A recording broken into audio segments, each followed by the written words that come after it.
الصبح بدا من طلعته. قوم میں سبت کا ذکر فرمایا اللہ نے. ہفتے والے دن کچھ لوگ نافرمانی کرتے ہیں. ہمارے بھی ہیلے بہانے ہیں نا آج کل کاروبار میں.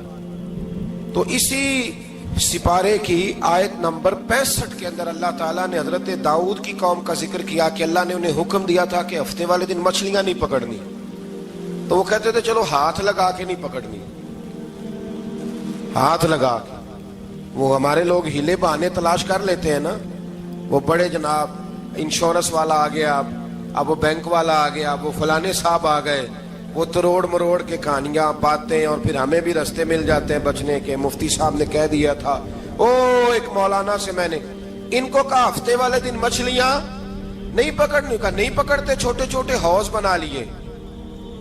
تو مچھلیاں زیادہ آتی تھی اس دن, یہ بھی اللہ کی قدرت تھی. نماز کے وقت گاہک زیادہ آتے ہیں, یہ اس کی قدرت ہوتی ہے. تو وہ مچھلیاں حوض میں جمع ہو جاتی ہیں. یوں سمجھ لیں کہ جال انہوں نے لگا لیے ہوئے تھے, تو جال میں وہ پھنستی رہتی تھی, حوضوں میں آتی رہتی تھی. ہفتے کو نہیں پکڑتے تھے, اتوار کو پکڑ لیتے تھے. تو پھر اللہ نے انہیں سزا دی. فرمایا تماشے کرتے ہو اللہ کے حکم کے ساتھ. کیا سزا دی؟ فَقُلْنَا لَهُمْ كُونُوا قِرَادَةً خَاسِئِينَ. فرمایا بندر بن جاؤ دھتکارے ہوئے. جو رزق حرام طریقے سے کماتے تھے رب انہیں بندر بنا دیتا تھا. ابھی بھی میں نے دیکھے ہیں بڑے بڑے تاجر پاگلوں جیسی زندگی گزار رہے ہیں. نفسیاتی طور پہ سکون نہیں ہے, کروڑوں روپیہ پڑا ہے. کیوں؟ اس لیے کہ رب کے بتائے ہوئے طریقے کے مطابق تجارت نہیں کرتے. آگے ایک اور دلچسپ بات آ گئی. بنی اسرائیل کے اندر نا ایک شخص نے اپنے چچا کو قتل کر دیا جائیداد کے لیے. یہ دیکھیں کب سے لوگ جائیداد کے لیے قتل کرتے آ رہے ہیں. چچا کو قتل کر دیا, اور قتل کر کے حضرت موسیٰ علیہ السلام کے پاس آئے کہ میرے چچا کو کسی نے قتل کر دیا ہے, تو بتائیں کیا کرنا ہے. تو آپ نے فرمایا کہ گائے ذبح کرو, اور اس کا ایک ٹکڑا مقتول کو مارو, مرنے والے کو. وہ خود اٹھ کے بتا دے گا مجھے کس نے قتل کیا. اب ارادہ نہیں تھا گائے ذبح کرنے کا, تو بہانے کرنے لگے. ارادہ نہیں نہ ہوتا تو پھر کیا ہوتے ہیں, کہنے لگے گائے کس طرح کی ہو, بوڑھی ہو کہ بچی ہو, رنگ کیسا ہو, جوان ہو کہ چھوٹی ہو, حال میں ایک دفعہ چلنا سیکھ گئی ہو یا ابھی نہ سیکھی ہو. تو بتاتے گئے تو رب بھی شرطیں بیان کرتا گیا. گہرے زرد رنگ کی ہو, حال کے اندر اسے نہ چلایا گیا ہو, پانی نہ نکالا گیا ہو, نہ بچی ہو نہ جوان ہو, اس کے درمیان ہو. یہ ساری شرطیں کہاں پائی جاتی تھی؟ حضرت موسیٰ علیہ السلام کی قوم کا ایک شخص تھا جو اللہ کا ولی تھا. وہ جب انتقال کرنے لگا نا, اللہ اکبر, دیکھو رب ولیوں کی اولادوں پر بھی کتنا فضل فرماتا ہے. وہ جب انتقال کرنے لگا تو ایک اس کے پاس چھوٹی سی بچیا تھی, گائے کی بچی. اس نے جنگل میں چھوڑ دی. کہنے لگا یا اللہ میں تیرے نام پہ چھوڑتا ہوں, میرا بچہ جوان ہو جائے تو اسے دے دینا, اور تو سرمایہ ہی کوئی نہیں. بچہ بڑا ہوا تو بچہ بھی بڑا نیک تھا, اپنی ماں کا بڑا فرما بردار تھا. اس کی ماں نے کہا بیٹا تیرے باپ نے ایک گائے چھوڑی تھی. تو بچہ جنگل میں گیا اور جا کے کہنے لگا اے اللہ میری گائے مجھ سے ملا دے. تو رب کریم نے وہ گائے واپس کر دی. وہ گائے گھر لے آیا. اب وہ کہنے لگا اماں بیچ دوں. تو اماں کہنے لگی بیٹا میرے پوچھے بغیر نہ بیچنا. کئی دفعہ گاہک لگے, پر اس نے کہا جب تک میری اماں نہ کہے گی میں بیچوں گا. ادھر بنی اسرائیل والے شرطیں جتنی گائے کے بارے میں پوچھ چکے تھے وہ ساری اسی گائے میں پائی جاتی تھی. تو یہ ڈھونڈتے ڈھونڈتے وہاں پہنچ گئے. تو کہنے لگے گائے چاہیے. تو اس نے کہا بھی تمہاری مرضی سے نہیں, قیمت میری مرضی کی. ایک مفسر نے تو یہاں تک لکھا ہے کہ اس نے کہا گائے ذبح کر کے نا, تو جتنا گائے کے اندر گوشت ہوگا نا اتنا ہی کھال کے اندر تو مجھے مال بھر کے دو گے, اتنے سکے بھر کے دو گے, اتنی اشرفیاں بھر کے دو گے, تو پھر تمہیں گائے دوں گا. تو پھر یہ گائے انہیں ملی اور یہ گائے لے کر کے آئے. زیادہ سوالات نہ کرتے تو زیادہ الجھتے نہ. ہم بھی دین کے معاملے میں بڑے سوال جواب کرتے ہیں.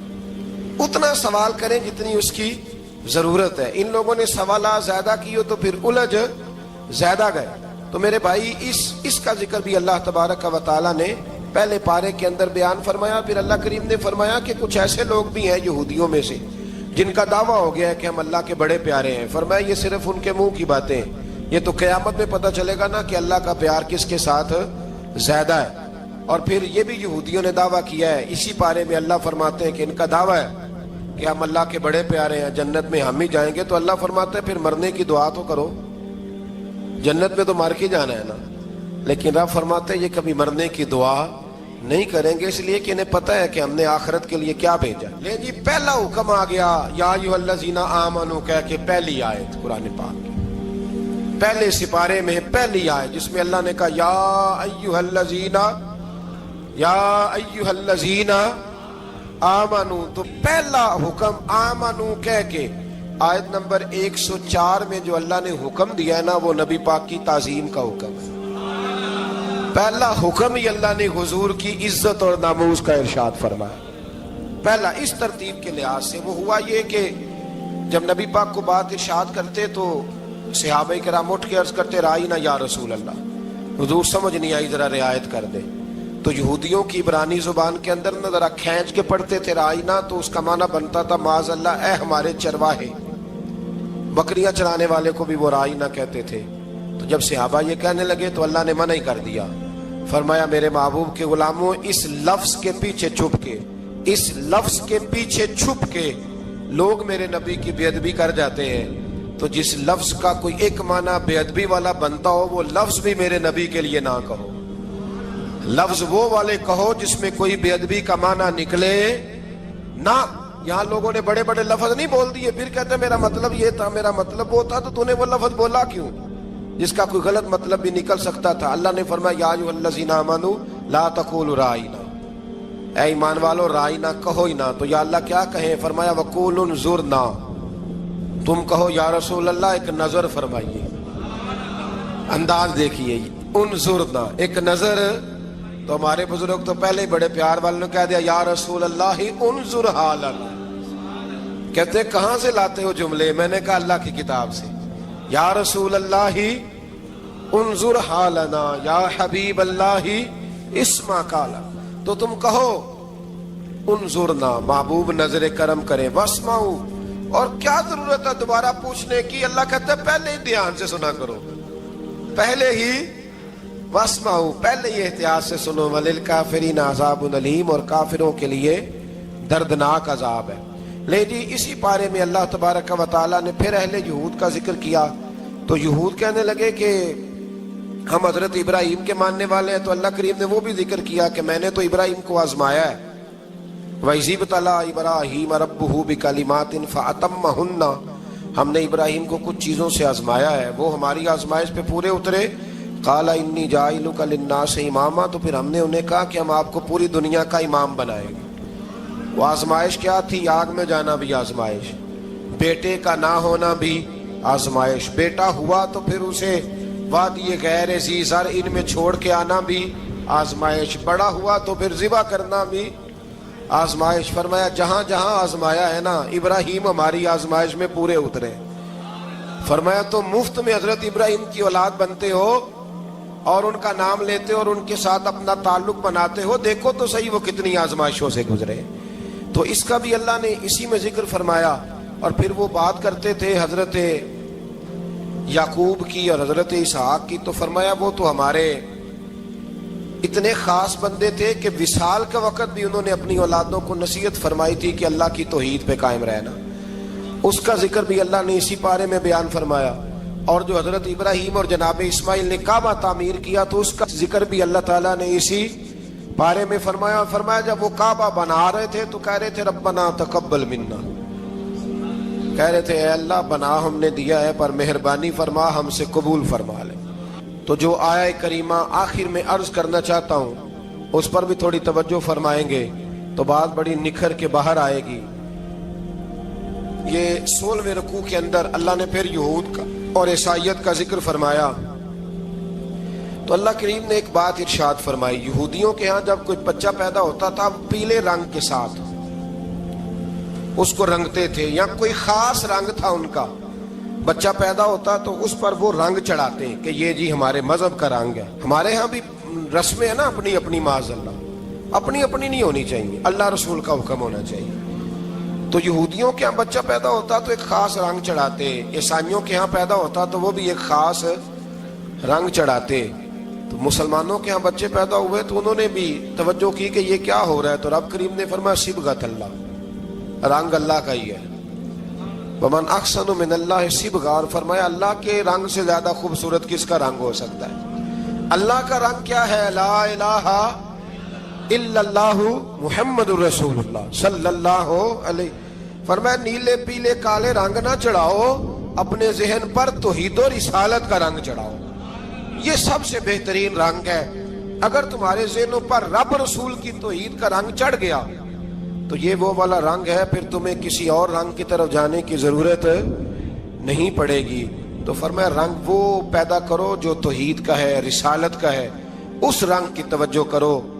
قرآن مجید کے اس پارے میں اللہ کریم نے مختلف باتیں بیان کر کے آخری رکوع میں یہ جو رنگ کا ذکر فرمایا نا، تو یہ لگتا ہے پورے پارے کا خلاصہ ہے کہ رب کریم نے فرمایا اصل بات یہ ہے کہ تمہاری سوچوں پہ رب رسول کی توحید و رسالت کا رنگ ہونا چاہیے۔ وہ ایک دفعہ مسلمہ کذاب بے ایمان کہنے لگا میں نے بنا لیا قرآن پاک کا جواب، معاذ اللہ۔ جواب کیا بنایا؟ وہ سورت ہے نا القاریہ تو ملکاریہ، وما ادراک مالکاریہ، کھڑکھڑانے والی کیا ہے؟ کھڑکھڑانے والی تمہیں کیا پتا کیا ہے؟ کھڑکھڑی قیامت کا ذکر ہے۔ کہنے لگا میں نے اس جیسی صورت بنا لیا، تو کیا بنایا؟ الفیل ملفیل، وما ادراک ملفیل۔ کہنے لگا ہاتھی، تمہیں کیا پتا کیا ہاتھی؟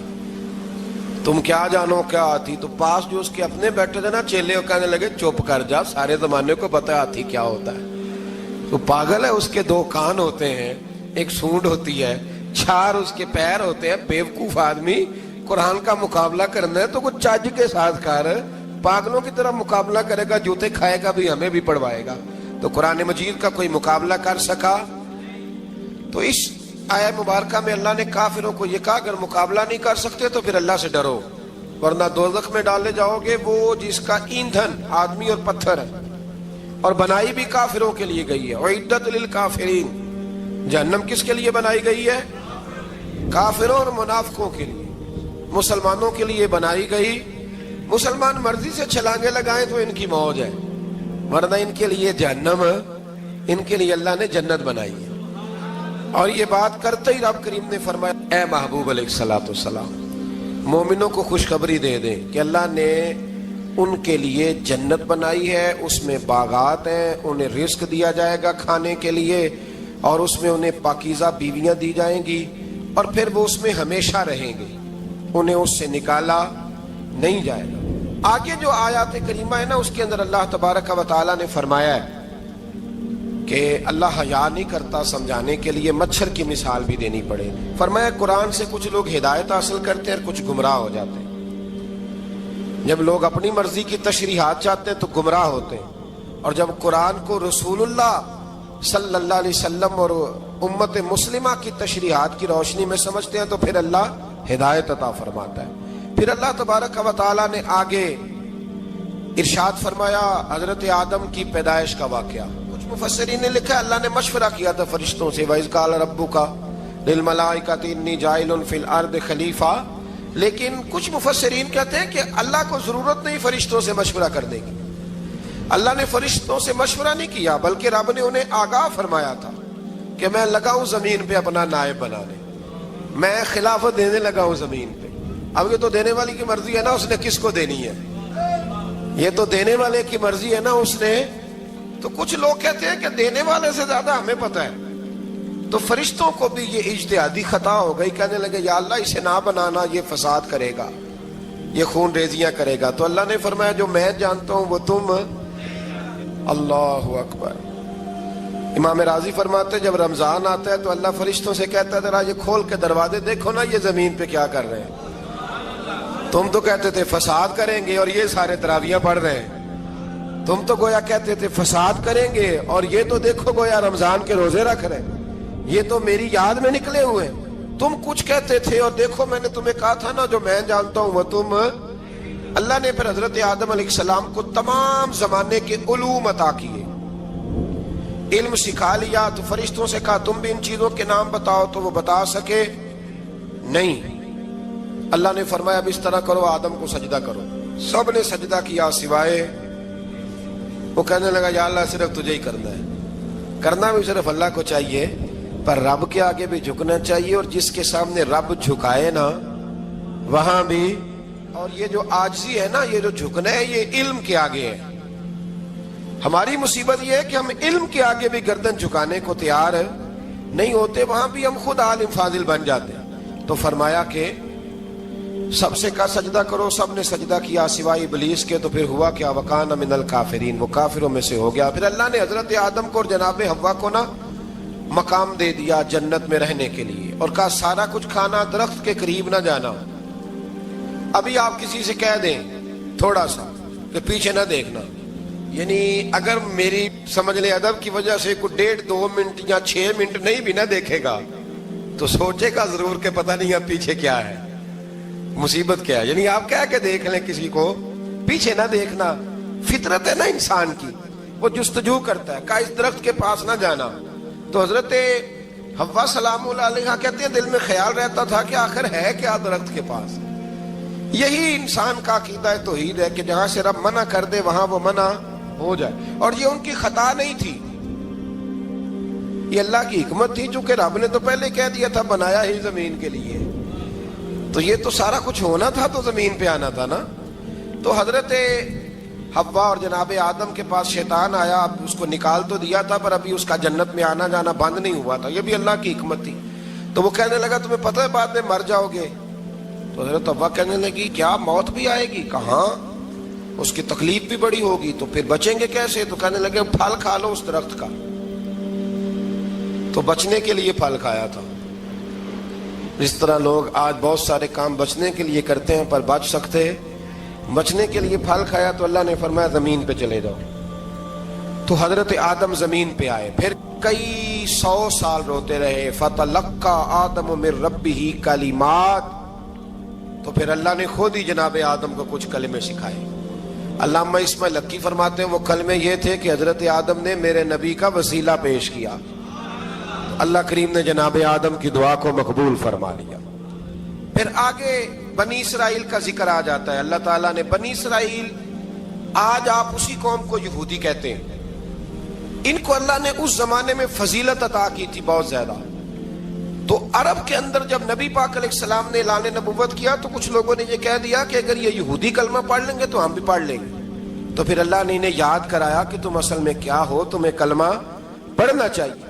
تو اہل یہود کا تذکرہ کرتے کرتے رب کریم نے ایک بات یہ بھی ارشاد فرمائی کہ تم لوگوں کو تو کہتے رہے ہو کہ وہ نبی آنے والے ہیں، وہ نبی آنے والے ہیں، اور جب آ گئے ہیں تو ماننے کو تیار نہیں ہو۔ تو فرمایا تأمرون الناس بالبر وتنسون انفسکم وانتم تتلون الکتاب، لوگوں کو بھلائی کا حکم دیتے ہو اور اپنے آپ کو بھول جاتے ہو، افلا تعقلون، تمہیں عقل نہیں؟ پھر اللہ نے انہیں یہ بھی یاد کرایا کہ یاد کرو وہ زمانہ کہ جب فرعون نے خواب دیکھ لیا تھا کہ کوئی بچہ اس کی سلطنت کو تباہ کرے گا، تو پھر اس نے تمہارے بچوں کو ذبح کرانا شروع کیا اور تمہاری بیٹیوں کو چھوڑتا تھا۔ فرمایا یہ بھی تو تم نے دیکھا، میں نے تمہیں پھر تم سے کہا جہاد کرو قوم عمالقہ کے خلاف، تو مقام طیہ میں جا کے یہ لوگ کہنے لگے ہم سے جہاد نہیں ہوتا۔ اللہ نے انہیں ایک میدان میں قید کر دیا۔ بڑی دلچسپ بات، قید تو لوگ ہوتے ہیں نا چار دیواری میں، تو اللہ نے بنی اسرائیل والوں کو جب انہوں نے کہا ہم جہاد نہیں کریں گے تو اللہ نے میدان میں قید کر دیا۔ میدان میں، یہ یاد رکھیں، جب انسان اللہ کی نافرمانی کرتا ہے تو اسے ایسی قید ملتی ہے جس کا اس نے تصور بھی نہیں کیا ہوتا۔ ایک میدان ہے مقام طیہ، قید ہو گئے، سارا دن سفر کرتے تھے، سارا دن، تو رات کو تھک کے سوتے تھے، صبح اٹھتے تھے نا جب، تو وہیں ہوتے تھے جہاں کل صبح چلے تھے۔ تو رب جب کسی کو قیدی بناتا ہے تو اسے زنجیروں کی، سلاخوں کی ضرورت، دعا فرمائے اللہ تبارک و تعالی غموں سے نجات عطا فرمائے، یہ دعا فرمائے، ایسی قید دیتا ہے کہ جس سے پھر چھٹکارا ہو سکتا۔ تو بنی اسرائیل کا بہت زیادہ تذکرہ اس بارے میں اللہ تبارک و تعالی نے پھر بیان کیا، اور پھر کہا کہ انہیں جو حکم دیا جاتا تھا یہ اس کی سرتابی کرتے تھے، پھر اللہ نے ان پر ذلت نازل کر دی اور یہ ہمیشہ اس کا شکار رہے۔ بنی اسرائیل کے اندر ہمیشہ نبی اور بادشاہ موجود رہتے تھے۔ ایک وقت ایسا آیا کہ بنی اسرائیل میں کوئی نبی نہیں تھے، اور بنی اسرائیل کا جو اپنا علاقہ تھا نا وہ ملک شام ہے، تو قوم عمالقہ ایک قوم تھی اور بڑے سخت گیر لوگ تھے، انہوں نے بنی اسرائیل والوں کے ساتھ لڑائی کی، جہاد کیا اور انہیں ان کے علاقے سے نکال دیا۔ اور کچھ حضرت یوسف علیہ السلام کے زمانے میں ویسے بھی ایک بہت بڑی تعداد جا کے مصر میں آباد ہو گئی تھی۔ اب یہ ہوا کہ ان کے پاس کوئی بادشاہ نہیں ہے، یہ بار بار دعا کرتے ہیں، التجا کرتے ہیں، تو اللہ تعالیٰ نے ایک پیغمبر انہیں عطا کیے جن کے مختلف نام کتابوں میں ہیں۔ صدر الافاضل رحمۃ اللہ علیہ نے تفسیر خزائن العرفان کے اندر ان کا نام حضرت شمویل علیہ السلام لکھا ہے۔ حضرت شمویل علیہ السلام کو اللہ تعالیٰ نے نبوت عطا فرمائی، اور جب حضرت شمویل علیہ السلام اللہ کے نبی ہوئے، بنی اسرائیل والوں کو یقین آیا کہ اللہ نے الحمدللہ ہمیں ایک نبی کے جھنڈے تلے جمع کر دیا ہے، تو پھر انہوں نے کہا کہ آپ ہمارے سامنے ایک بادشاہ بھی مقرر کریں تاکہ ہم اس کی سرپرستی میں جہاد کریں۔ جب انہوں نے یہ بات کی تو اللہ تبارک و تعالیٰ نے حضرت شمویل علیہ السلام کے ذمے لگایا۔ تو ایک اس زمانے میں اللہ کے نیک بندے تھے، جناب طالوت علیہ السلام ان کا نام تھا۔ تو حضرت شمویل علیہ السلام نے انہیں کہا کہ اللہ کریم نے نا تمہارا بادشاہ طالوت کو بنایا ہے، ان کا نام بھی قرآن مجید نے ذکر فرمایا ہے۔ تو بنی اسرائیل کے لوگ کہنے لگے یہ تو غریب آدمی ہے، وہ بکریاں چرایا کرتے تھے، لیکن علم میں بڑے پختہ تھے، وجود میں بڑے طاقتور تھے۔ تو کہا کہ یہ تو غریب آدمی ہے، تو ہم تو زیادہ حق رکھتے تھے کہ ہمیں بادشاہ بنایا جائے۔ تو حضرت طالوت علیہ السلام کے بادشاہ بننے کے بعد حضرت شمویل علیہ السلام نے جو بات کی، اللہ کریم نے اسے قرآن مجید میں بیان فرمایا۔ رب فرماتا ہے بسطۃ فی العلم والجسم، اسے اس لیے تمہارا بادشاہ بنایا گیا ہے کہ اسے ہم نے کشادگی دی ہے، علم میں بھی اور جسم میں بھی۔ بڑے ماشاءاللہ موٹے تازے تھے، وجود بڑا طاقتور تھا۔ کچھ موٹے تازے ہوتے ہیں پر طاقتور نہیں ہوتے، موٹے تازے بھی تھے اور طاقتور بھی تھے۔ فرمایا کہ وجود میں بھی طاقت ہے اور علم میں بھی اللہ نے انہیں وسعت عطا فرمائی۔ تو بنی اسرائیل والے کہنے لگے جی نہیں جی کوئی بندہ اور آ جائے، یہ ہمارا بہت بڑا مسئلہ ہے نا جی، ہر ایک کی مرضی کی نہ تو بات ہو سکتی ہے اور نہ ہر بندہ ہر ایک کی مرضی پر پورا۔ کہنے لگے نہیں جی کوئی اور ہونا چاہیے تھا، ہمیں کیسے پتہ چلے گا کہ اللہ نے مقرر کیا ہے؟ بڑی خاص بات ہے، اس کو سمجھیے گا، یہ سارا مضمون آپ کو ملے گا اسی پارے کے آخر میں، آپ پڑھیں گے نا جی تو یہ سارا مضمون آپ کو ملے گا، اور آپ اگر سرسری نظر سے بھی اس کا مطالعہ کریں گے نا، جا کے قرآن شریف کھول کے 15ویں سے 16ویں رکوع میں، آپ خوش ہوں گے کہ آپ کتنے اچھے نظریے اور عقیدے کے ماننے والے ہیں۔ تو جب کہا نا کہ طالوت کو ہمارا بادشاہ بنایا گیا تو دلیل کیا ہے، تو قرآن کہتا ہے کہ حضرت شمویل علیہ السلام نے فرمایا کہ تمہارا ایک تابوت تھا، ایک صندوق تھا تمہارے پاس، وہ صندوق تمہارا قوم عمالقہ اٹھا کے لے گئی تھی، ان کے بادشاہ ہونے کی دلیل یہ ہے کہ اللہ تمہارا وہ صندوق تمہیں واپس کر دے گا، وہ تمہارا صندوق تمہیں واپس کر دے گا۔ اس صندوق میں کیا ہے؟ وہ حضرت آدم جنت سے ساتھ لے کے آئے تھے، اس میں تھا کیا؟ تو قرآن مجید کہتا ہے کہ اس کے اندر نا حضرت ہارون علیہ السلام اور حضرت موسیٰ علیہ السلام کے تبرکات تھے، تبرکات۔ کل میں ایک مولوی دیکھ رہا تھا بیچارہ، ایک بندہ نا مسجد نبی کے ساتھ غلاف اور شاید کوئی کفن تھا، وہ مسجد نبی کی دیواروں سے مس کر رہا تھا، تو وہ کہہ رہا تھا نہیں اس سے کیا ہوتا ہے، تبرک کوئی چیز نہیں، اچھے اعمال کی وجہ سے بندہ بخشا جائے گا۔ میں نے کہا تو مجھے ملے تو میں تجھے بخاری کھول کے دکھاؤں کہ حضرت عبد الرحمن ابن عوف جنہیں حضور نے قطعی جنتی کہا، حضور کے وجود پر کرتا دیکھ کے کہنے لگے حضور بڑا ہی سونا لگ رہا ہے، تو فرمایا تجھے چاہیے حضور مل جائے تو کیا ہی بات ہے۔ نبی پاک نے عطا کیا تو صحابہ کہنے لگے عبد الرحمن آپ کو تو ضرورت نہیں تھی، آپ کے پاس تو بڑے لباس ہیں، تو یہ کرتا حضور نے قبول کر لیا، کوئی لے کے آیا اور آپ نے مانگ لیا، تو وہ رو پڑے، کہنے لگے پہننے کے لیے نہیں مانگا، یہ حضور کے جسم سے لگ گیا ہے، میں نے کفن بنانے کے لیے مانگا ہے۔ تو کہتا ہے حضور کے تبرک میں خیر کوئی نہیں۔ پر آپ یقین کریں ان لوگوں پہ حیرانگی ہے، ہم نے بھی مرنا ہے نا جی، بڑی جلدی قبر میں جانا ہے، وقت کا کچھ پتہ نہیں، لیکن اتنے اندھے ہو کر لوگ چیزوں کو دیکھتے ہیں اور اس تیزی کے ساتھ گمراہی پھیلاتے ہیں۔ مجھے باقاعدہ کسی نے ویڈیو بھیجی اور کہنے لگا جی دیکھیں کتنی اچھی بات کر رہا ہے، لوگوں کو سمجھائیں، تو میں نے کہا نہیں اس کو سمجھانے کی ضرورت ہے، اور میں نے اس کو دیکھا ہے, وہ جو لال رومال والا ہے, میں نے دیکھا ہے وہ ڈھونڈ ڈھونڈ کے جاہلوں کو پکڑتا ہے, تلاش کرتا ہے, اور اگر کوئی مل جائے بات بتانے والا تو پھر وہ خود پکڑا جاتا ہے, اور کئی دفعہ پکڑا گیا تو نکل گیا ہے. اللہ تعالیٰ ہمیں سمجھنے کی توفیق دے.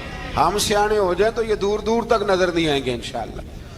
تو وہ تابوت آئے گا, بنی اسرائیل والوں سے کہا تابوت میں کیا تھا سن لو, اور یہ قرآن مجید ہے. آج میری ماننا یہ 15 میں سے 16واں رکوع ضرور ہی پڑھنا کہ وہ آخر تابوت میں کیا تھا, کھولنا ذرا.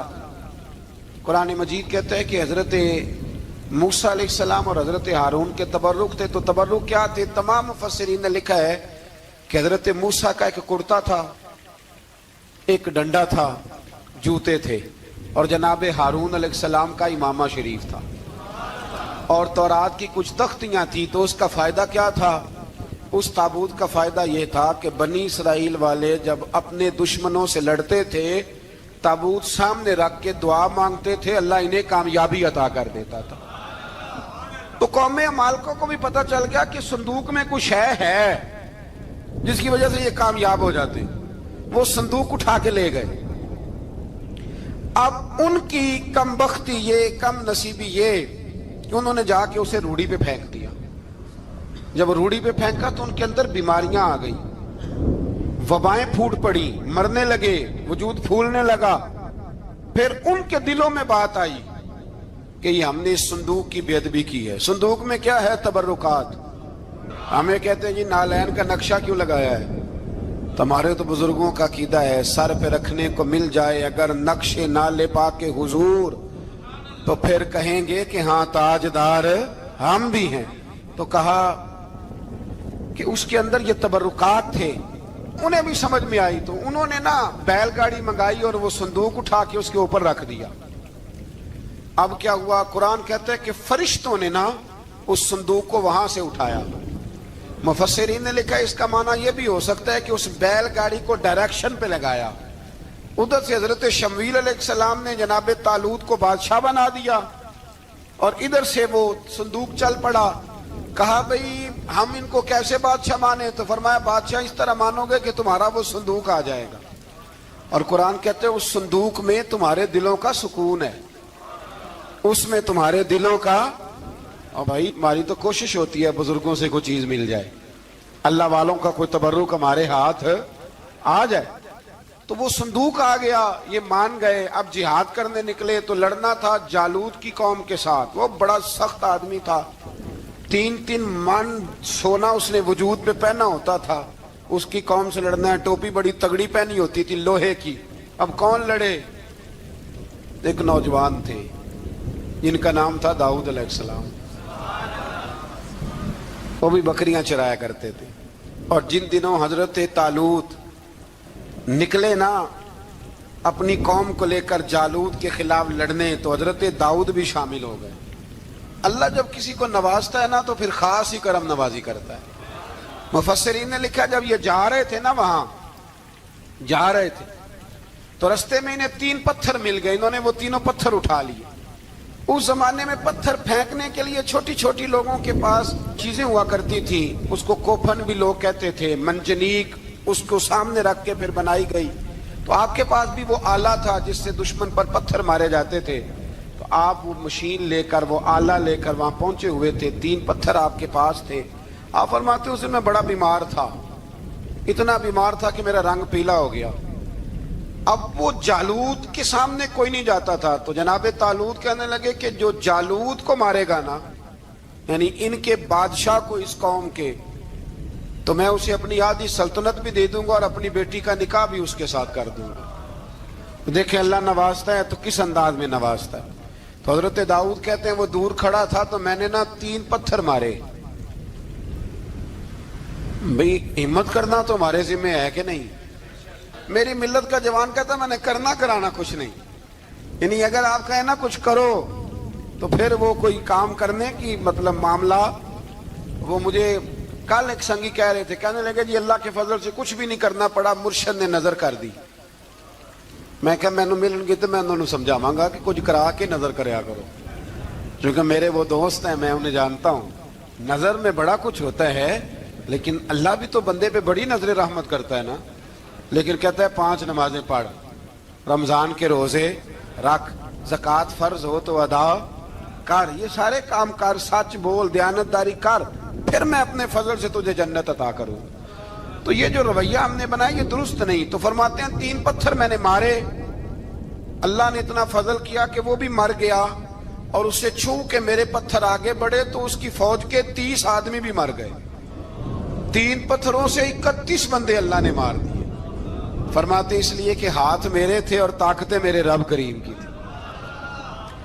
تو حضرت داؤد علیہ السلام کے حصے میں جناب طالوت کی صاحبزادی بھی آئی, آدھی سلطنت بھی آئی. کافی سال حضرت طالوت حیات رہے, پھر ان کا وصال ہو گیا. تو ساری سلطنت حضرت داؤد کو ملی, اور پھر اللہ تبارک و تعالیٰ نے انہیں نبوت بھی عطا فرمائی. یہ دنیا میں واحد پیغمبر ہیں جو بیک وقت نبی بھی تھے اور بادشاہ بھی تھے. اور پھر اللہ نے فضل فرمایا, انہوں نے بڑی بڑی فتوحات کی. اور پھر حضرت داؤد کے صاحبزادے کا نام حضرت سلیمان علیہ السلام, پھر ان کے صاحبزادے کا نام حضرت. تو یہ ہوا کیسے؟ یہ سارا کچھ اللہ تبارک و تعالیٰ کے فضل سے ہوا, اس کے کرم سے ہوا. اب اس واقعہ سے ہمیں کیا پتہ چلتا ہے؟ ہمیں یہ پتہ چلتا ہے کہ رب جب فضل فرمائے نہ کسی پہ بھی, تو ہمیں اس بندے کو دیکھ کے راضی ہونا چاہیے, کوئی شکوہ نہیں کرنا چاہیے. اور دوسری بات یہ سمجھ لینا چاہیے کہ حکومتیں, مال, دولت یہ صرف سیاستوں سے نہیں ملتی, یہ خدا کے فضل سے ملتی. اور یہ بھی سمجھ لینا چاہیے کہ جو بزرگوں کے تبرکات ہوتے ہیں ان کی کیا ہی بات ہوتی ہے. چند باتیں ایسی تھیں کہ میرا دل کرتا تھا ان کو دہرایا جائے, اور خاص کر کے ان باتوں پر توجہ کی جائے. یہاں نا اللہ تبارک و تعالیٰ نے ان باتوں میں سے ایک بات کا ذکر فرمایا ہے. یہاں 207 نمبر جو آیت ہے نا اسی پارے کی, اس میں اللہ کریم نے فرمایا کچھ لوگ ایسے ہیں جو اپنی جانیں ہی اللہ کے حوالے کر دیتے ہیں. زندگی کا مقصد دین ہوتا ہے, لٹا دیتے ہیں. یہ نازل کب ہوئی؟ یہ آیت مبارکہ حضرت صہیب رومی کے بارے میں نازل ہوئی. حضرت صہیب رومی رضی اللہ تعالیٰ عنہ بڑے مالدار تھے. مکے سے جب چلے نا تو سارا مال مکے میں چھوڑ دیا, اس لیے کہ اللہ کے رسول مدینے چلے گئے. فرماتے ہیں پھر میں نے مال و دولت کی پرواہ نہیں کی, پھر میں نے یہ سوچا کہ میں نے اپنے حبیب کے پاس طیبہ کے لیے جب نکلا تو کفار نے, قریش مکہ نے روکا, ہم نہیں جانے دیں گے. حضرت صہیب رومی فرمانے لگے بھی سنو, میں کمزور نہیں, میں طاقتور آدمی ہوں, اور تم میں سے کوئی ایسا مائی کا لال نہیں جو تیر چلانے میں مجھ سے زیادہ سیانا ہو, تلوار چلانے میں مجھ سے زیادہ عقل مند ہو. جانا مدینے میں نے ہے. اب یہ ہے کہ تم بتاؤ میرے ساتھ تیروں تلواروں سے لڑو گے یا میں تمہیں ایک سودا بتاؤں وہ سودا کرو گے؟ قریش کہنے لگے سودا کیا ہے؟ کہنے لگے میرا بڑا مال ہے, میں مکے میں دفن کر کے آیا ہوں, تم مجھے مدینے جانے دو, میں تمہیں سارے مال کا پتہ بتا دیتا ہوں. ہزاروں لاکھوں میں تھا مال تجارت. دیکھیں جب صحابہ مدینے جاتے تھے تو کتنی قیمت دے کے جایا کرتے تھے. تم مجھے جانے دو, میں تمہیں وہاں کا پتہ بتاتا ہوں. انہوں نے کہا جی بات ٹھیک ہے, آپ پتہ بتا دیں. حضرت صہیب نے ساری زندگی کی جمع پونجی ہزاروں لاکھوں میں ساری دے دی اور مدینے کے لیے تیار ہو گئے. اللہ کریم نے اس بات کو بڑا ہی پسند فرمایا اور فرمایا وَمِنَ النَّاسِ مَن يَشْرِي نَفْسَهُ ابْتِغَاءَ مَرْضَاتِ اللَّهِ. فرمایا کچھ لوگ ایسے ہیں جو اپنی جانیں بیچ دیتے ہیں اللہ کی رضا حاصل کرنے کے لیے, اپنی جانیں بیچ دیتے ہیں. نَفْسَهُ ابْتِغَاءَ مَرْضَاتِ اللَّهِ, اللہ کی رضا حاصل کرنے کے لیے اپنی جانوں کو بیچ دیتے ہیں. تو فرمایا پھر اللہ کیا کرتا ہے؟ فرمایا واللہ رؤوف بالعباد, پھر اللہ بھی اپنے بندوں پر بڑا ہی رحم فرمانے والا ہے. جب یہ سارا مال دے کے مدینے پہنچے نا تو ان کے استقبال کے لیے جناب عمر پہلے سے موجود تھے. حضرت عمر ریسیو کر کے نبی کریم کی بارگاہ میں لے گئے تو فرماتے ہیں حضور نے مجھے دیکھتے ہی فرمایا صہیب زندگی میں تم نے بڑی تجارتیں کی ہوں گی, پر یہ جو تم نے سودا کیا ہے نا یہ بڑا ہی نفع والا کیا ہے. یہ جو سودا فرمایا یہ تو نے بڑا. تو دین کے لیے جب آپ کوئی کام کرتے ہیں تو یہ سودا بڑا نفع والا. ایک مضمون اور یہاں ہے 216 نمبر آیت میں, وہ بھی بڑا ہی سمجھنے والا ہے. اللہ کریم نے جب جہاد فرض کیا نا تو فرمایا کتب علیکم القتال، ہم نے تم پر قتل کرنا، قتال کرنا فرض کیا ہے۔ فرمایا ہو سکتا ہے تمہیں یہ کراہت محسوس ہو، مشکل لگے، برا لگے۔ ایک بات جو آج کی نصیحت ہے اور مضامین قرآن جو ہم سیکھ رہے ہیں اس کے اندر سے ہمیں یہ خاص چیز ہے جس کو سمجھنا چاہیے۔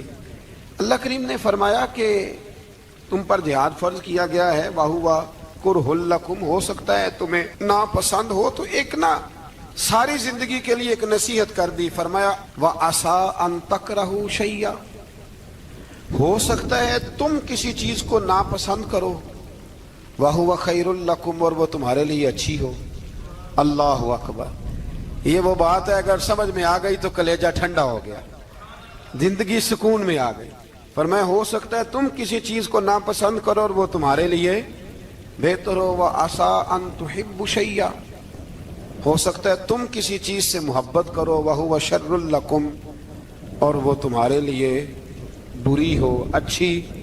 بس میرے رب نے ایک بات مسلمان کو بتا دی جو جینے کے لیے بڑی کافی ہے۔ فرمایا تم میرے اور میرے رسول کے حکم پر چلو۔ کیوں؟ اس لیے کہ واللہ یعلم وانتم لا تعلمون، اللہ جانتا ہے تم نہیں جانتے۔ ہمیں بے قراری زندگی میں اس لیے کہ ہم حقیقت پسند نہیں، ہم بہانوں میں، ہم ہواؤں میں جیتے ہیں، ہواؤں میں، خیالات میں زندگی گزارتے ہیں۔ بڑا ٹائم پڑا ہے، مثلاً کتنا میرے رسول کریم صلی اللہ تعالی علیہ وآلہ وسلم نے ایک دن صحابہ سے فرمایا تمہیں حیا نہیں آتی؟ حضور کیا ہوا؟ فرمایا وہ والے مکان بناتے ہو جن میں تم رہ نہیں سکتے، وہ والا مال جمع کرتے ہو جو کھا نہیں سکتے، حیا نہیں آتی؟ عرض کی حضور حکم کریں تو محبوب فرمانے لگے جوتے کا ایک تسمہ بند کرتا ہوں تو سوچتا ہوں دوسرا بند کرنے سے پہلے موت آ جائے گی، ایک سانس اندر جاتی ہے تو دوسرا آنے سے پہلے میں یاد کرتا ہوں کہ مجھے دنیا سے جانا ہے۔ تمہیں حیا نہیں آتی؟ وہ مکان بناتے ہو جن میں رہ ہی نہیں سکتے، وہ مال جمع کرتے ہو جو کھا، حقیقت پسند نہیں بھائی۔ ہم بہت سارے لوگ ہیں بڑی باتیں سناتے ہیں، بڑی، میں کہتا ہوں اصل میں نا زیادہ باتیں سنا کے نا بیچارہ اپنے آپ کو مطمئن کرنا چاہتا ہے، اصل بات یہ ہے کہ اندر سے نا ہلا ہوا ہے، کچھ بھی نہیں، بڑا زیادہ ہنستا ہے اور مجھے لگتا ہے کہ کوئی گہرا زخم چھپا رہا ہے۔ اس لیے ملمہ سازی، حقیقت پسند بنو، حقیقت پسند۔ یاد رکھنا من ترک صلاۃ متعمدا فقد کفر، میرے رسول نے حقیقت بیان کی، فرمایا جس نے ایک نماز بھی جان بوجھ کے چھوڑی اس نے رب کے رب ہونے کا انکار کیا، اس نے کفران نعمت کیا۔ یہ حقیقت ہے، کوئی کلیریفیکیشن نہیں، کوئی وضاحت نہیں۔ جو نماز نہیں پڑھتا جھوٹ بولتا ہے، غلط بیانی کرتا ہے۔ جو شخص رزق حرام کما کے کہتا ہے کہ اس کے بغیر گزارا نہیں چلتا، وہ جھوٹ بولتا ہے۔ اس لیے کہ رب فرماتا ہے جب تجھے پیدا کیا ہے تو تیرا رزق میرے ذمہ ہے۔ اللہ فرماتا ہے کہ لا یکلف اللہ نفسا الا وسعہا، میں کسی پر وہ بوجھ نہیں ڈالتا جو اٹھا نہ سکے۔ نماز فرض کیا اس کا مطلب ہے ہم پڑھنے کے قابل ہیں، اس نے ہمارے ذمہ داریاں لگائی ہیں تو مطلب یہ ہے کہ ہم ذمہ داریاں ادا کرنے کے قابل ہیں، ورنہ وہ کہتا ہے میں وہ بوجھ ڈالتا ہی نہیں جو تجھ سے اٹھایا نہ جائے۔ اگر چاہتے ہو کہ زندگی میں اطمینان ملے تو خدا را حقیقت پسندوں والی زندگی گزارو۔ یہ فضاؤں میں زندہ رہنا، ہواؤں میں، اللہ بڑا معاف کرنے والا ہے، اللہ بڑا کریم ہے، معاف کر دے گا، تو بھئی یہ بات صحابہ کو بھی پتا تھی، یہ اہل بیت کو بھی خبر تھی، تو وہ تو ایک ایک بات کا لحاظ کرتے تھے۔ اللہم صلی علی سیدنا و مولانا محمد، اللہم صلی علی سیدنا و مولانا محمد۔ اللہ کے شیر ہے در کرار پر درود، اللہ کے شیر ہے در کرار پر درود، اللہ کے شیر ہے در کرار پر درود۔ حضرت حسن حسین کے کردار پر درود، اللہم صلی علی سیدنا و مولانا محمد وعلی سیدنا علی و سیدتنا فاطمہ و سیدتنا زینب و سیدنا حسن و سیدنا حسین وعلا آلہ و صحبہ و بارک وسلم زینب کی بارگاہ میں